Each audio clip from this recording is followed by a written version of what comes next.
My fellow Americans, 4 years ago, we launched a great national effort to rebuild our country, to renew its spirit, and to restore the allegiance of this government to its citizens. In short, we embarked on a mission to make America great again for all Americans.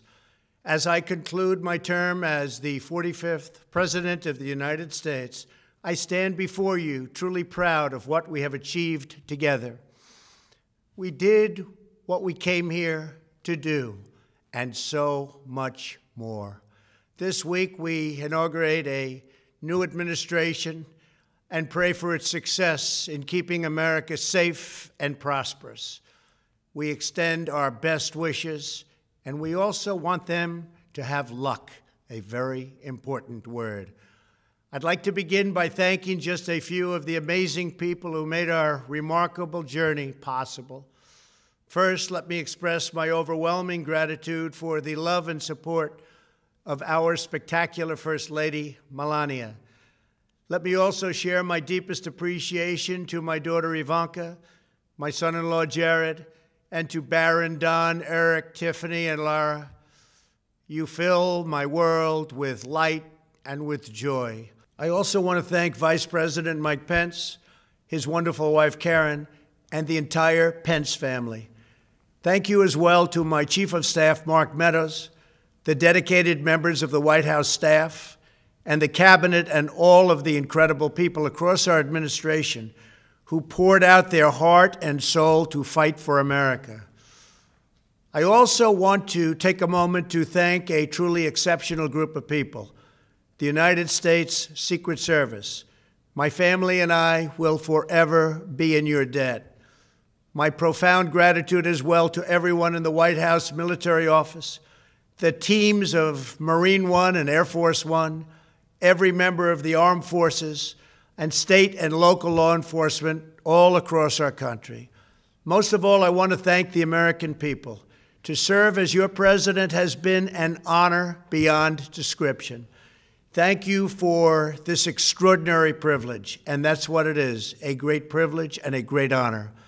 We must never forget that while Americans will always have our disagreements, we are a nation of incredible, decent, faithful, and peace-loving citizens who all want our country to thrive and flourish and be very, very successful and good. We are a truly magnificent nation. All Americans were horrified by the assault on our Capitol. Political violence is an attack on everything we cherish as Americans. It can never be tolerated. Now more than ever, we must unify around our shared values and rise above the partisan rancor and forge our common destiny. 4 years ago, I came to Washington as the only true outsider ever to win the presidency. I had not spent my career as a politician, but as a builder looking at open skylines and imagining infinite possibilities. I ran for president because I knew there were towering new summits for America just waiting to be scaled. I knew the potential for our nation was boundless as long as we put America first. So I left behind my former life and stepped into a very difficult arena, but an arena nevertheless with all sorts of potential if properly done. America had given me so much, and I wanted to give something back. Together with millions of hardworking patriots across this land, we built the greatest political movement in the history of our country. We also built the greatest economy in the history of the world. It was about America first because we all wanted to make America great again. We restored the principle that a nation exists to serve its citizens. Our agenda was not about right or left. It wasn't about Republican or Democrat, but about the good of a nation, and that means the whole nation. With the support and prayers of the American people, we achieved more than anyone thought possible. Nobody thought we could even come close. We passed the largest package of tax cuts and reforms in American history. We slashed more job-killing regulations than any administration had ever done before. We fixed our broken trade deals, withdrew from the horrible Trans-Pacific Partnership and the impossible Paris Climate Accord, renegotiated the one-sided South Korea deal, and we replaced NAFTA with the groundbreaking USMCA. That's Mexico and Canada, a deal that's worked out very, very well. Also, and very importantly, we imposed historic and monumental tariffs on China, made a great new deal with China. But before the ink was even dry, we and the whole world got hit with the China virus. Our trade relationship was rapidly changing. Billions and billions of dollars were pouring into the U.S., but the virus forced us to go in a different direction.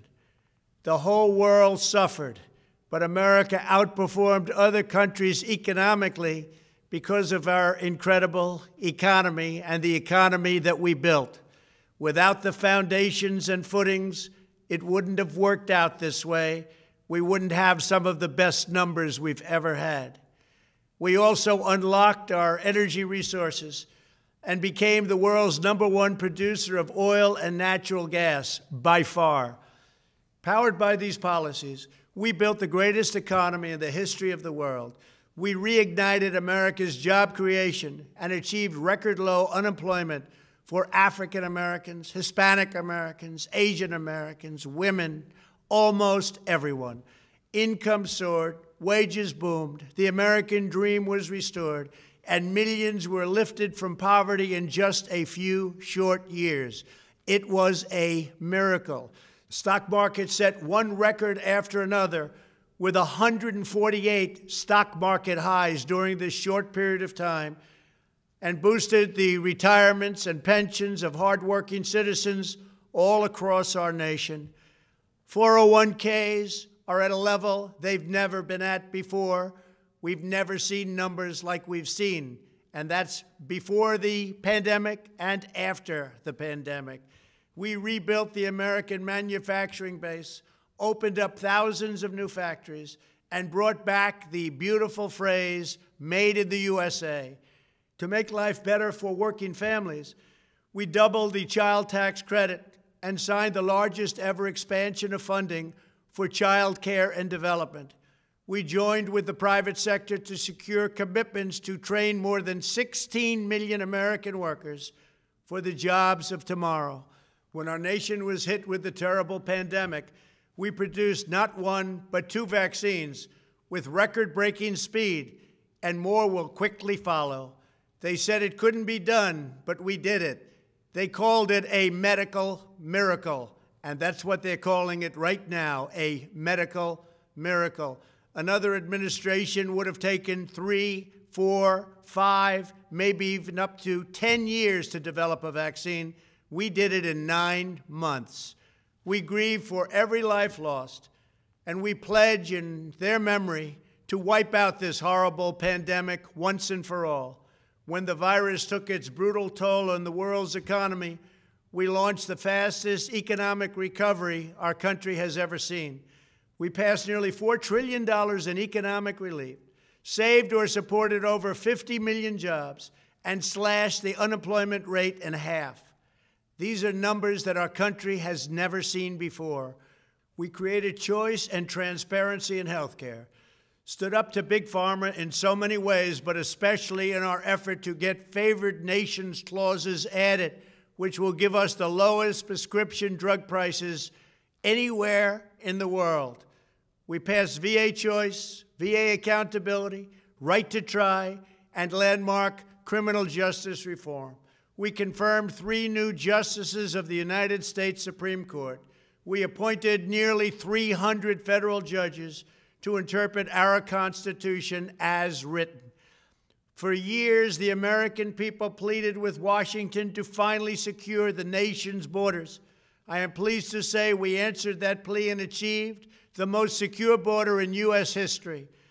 We have given our brave border agents and heroic ICE officers the tools they need to do their jobs better than they have ever done before, and to enforce our laws and keep America safe. We proudly leave the next administration with the strongest and most robust border security measures ever put into place. This includes historic agreements with Mexico, Guatemala, Honduras, and El Salvador, along with more than 450 miles of powerful new wall. We restored American strength at home and American leadership abroad. The world respects us again. Please don't lose that respect. We reclaimed our sovereignty by standing up for America at the United Nations and withdrawing from the one-sided global deals that never served our interest. And NATO countries are now paying hundreds of billions of dollars more than when I arrived just a few years ago. It was very unfair. We were paying the cost for the world. Now the world is helping us. And perhaps most importantly of all, with nearly $3 trillion, we fully rebuilt the American military, all made in the USA. We launched the first new branch of the United States Armed Forces in 75 years, the Space Force. And last spring, I stood at Kennedy Space Center in Florida and watched as American astronauts returned to space on American rockets for the first time in many, many years. We revitalized our alliances and rallied the nations of the world to stand up to China like never before. We obliterated the ISIS caliphate and ended the wretched life of its founder and leader, al-Baghdadi. We stood up to the oppressive Iranian regime and killed the world's top terrorist, Iranian butcher Qasem Soleimani. We recognized Jerusalem as the capital of Israel and recognized Israeli sovereignty over the Golan Heights. As a result of our bold diplomacy and principled realism, we achieved a series of historic peace deals in the Middle East. Nobody believed it could happen. The Abraham Accords opened the doors to a future of peace and harmony, not violence and bloodshed. It is the dawn of a new Middle East, and we are bringing our soldiers home. I am especially proud to be the first president in decades who has started no new wars. Above all, we have reasserted the sacred idea that in America, the government answers to the people. Our guiding light, our North Star, our unwavering conviction has been that we are here to serve the noble, everyday citizens of America. Our allegiance is not to the special interests, corporations, or global entities. It's to our children, our citizens, and to our nation itself. As president, my top priority, my constant concern, has always been the best interests of American workers and American families. I did not seek the easiest course. By far, it was actually the most difficult. I did not seek the path that would get the least criticism. I took on the tough battles, the hardest fights, the most difficult choices, because that's what you elected me to do. Your needs were my first and last unyielding focus. This, I hope, will be our greatest legacy. Together, we put the American people back in charge of our country. We restored self-government. We restored the idea that in America, no one is forgotten because everyone matters and everyone has a voice. We fought for the principle that every citizen is entitled to equal dignity, equal treatment, and equal rights because we are all made equal by God. Everyone is entitled to be treated with respect, to have their voice heard, and to have their government listen. You are loyal to your country, and my administration was always loyal to you. We worked to build a country in which every citizen could find a great job and support their wonderful families. We fought for the communities where every American could be safe and schools where every child could learn. We promoted a culture where our laws would be upheld, our heroes honored, our history preserved, and law-abiding citizens are never taken for granted. Americans should take tremendous satisfaction in all that we have achieved together. It's incredible. Now, as I leave the White House, I have been reflecting on the dangers that threaten the priceless inheritance we all share. As the world's most powerful nation, America faces constant threats and challenges from abroad. But the greatest danger we face is a loss of confidence in ourselves, a loss of confidence in our national greatness. A nation is only as strong as its spirit. We are only as dynamic as our pride. We are only as vibrant as the faith that beats in the hearts of our people. No nation can long thrive that loses faith in its own values, history, and heroes, for these are the very sources of our unity and our vitality. What has always allowed America to prevail and triumph over the great challenges of the past has been an unyielding and unashamed conviction in the nobility of our country and its unique purpose in history. We must never lose this conviction. We must never forsake our belief in America. The key to national greatness lies in sustaining and instilling our shared national identity. That means focusing on what we have in common, the heritage that we all share. At the center of this heritage is also a robust belief in free expression, free speech, and open debate. Only if we forget who we are and how we got here could we ever allow political censorship and blacklisting to take place in America. It's not even thinkable. Shutting down free and open debate violates our core values and most enduring traditions. In America, we don't insist on absolute conformity or enforce rigid orthodoxies and punitive speech codes. We just don't do that.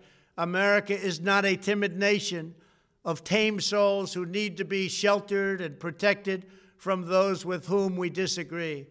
That's not who we are. It will never be who we are. For nearly 250 years, in the face of every challenge, Americans have always summoned our unmatched courage, confidence, and fierce independence.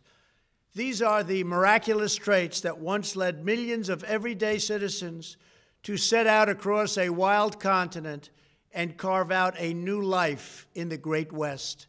It was the same profound love of our God-given freedom that willed our soldiers into battle and our astronauts into space. As I think back on the past 4 years, one image rises in my mind above all others. Whenever I traveled all along the motorcade route, there were thousands and thousands of people. They came out with their families so that they could stand as we passed and proudly wave our great American flag. It never failed to deeply move me. I knew that they did not just come out to show their support of me. They came out to show me their support and love for our country. This is a republic of proud citizens who are united by our common conviction that America is the greatest nation in all of history. We are and must always be a land of hope, of light, and of glory to all the world. This is the precious inheritance that we must safeguard at every single turn. For the past 4 years, I have worked to do just that. From a great hall of Muslim leaders in Riyadh to a great square of Polish people in Warsaw, from the floor of the Korean Assembly to the podium at the United Nations General Assembly, and from the Forbidden City in Beijing to the shadow of Mount Rushmore, I fought for you, I fought for your family, I fought for our country. Above all, I fought for America and all it stands for, and that is safe, strong, proud, and free. Now, as I prepare to hand power over to a new administration at noon on Wednesday, I want you to know that the movement we started is only just beginning. There's never been anything like it. The belief that a nation must serve its citizens will not dwindle, but instead only grow stronger by the day. As long as the American people hold in their hearts deep and devoted love of country, then there is nothing that this nation cannot achieve. Our communities will flourish, our people will be prosperous, our traditions will be cherished, our faith will be strong, and our future will be brighter than ever before. I go from this majestic place with a loyal and joyful heart, an optimistic spirit, and a supreme confidence that for our country and for our children, the best is yet to come. Thank you and farewell. God bless you. God bless the United States of America.